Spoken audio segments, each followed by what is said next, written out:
Hi friends, hi. ఎలా ఉన్నారు? నేను బాగున్నాను. మీరైతే బాగున్నారా? ఒక చిన్న విషయం చెప్తాను, వినండి. మనవి కాని బంధాలు ఎప్పటికీ మనతో రావు. మనదైన బంధం మనతోనే ఉంటుంది. కానీ మన దగ్గర ఉన్న బంధాన్ని విడిచిపెట్టి ఏదో దూరంగా ఎతుకుతుంటాం మనం.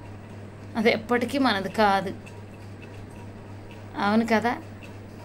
కానీ చిన్న మనసు ఉంటుంది, చూసారా?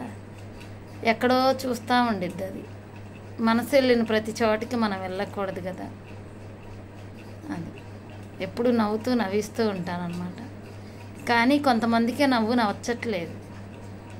భగవంతుడు చల్లగా నవ్వుతూ ఎప్పుడు నవ్విస్తూ ఉండమ్మా అని నాకు ఇచ్చాడు. అది నవ్వటం అనేది గొప్ప వరం అన్నమాట.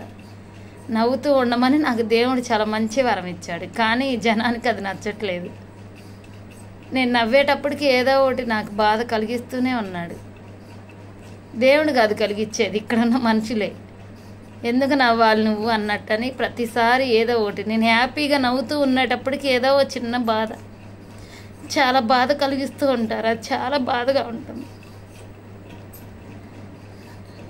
అంటే నేను నవ్వకుండా ఉండాలి, అదొక్కటే వాళ్ళకి కావాలి.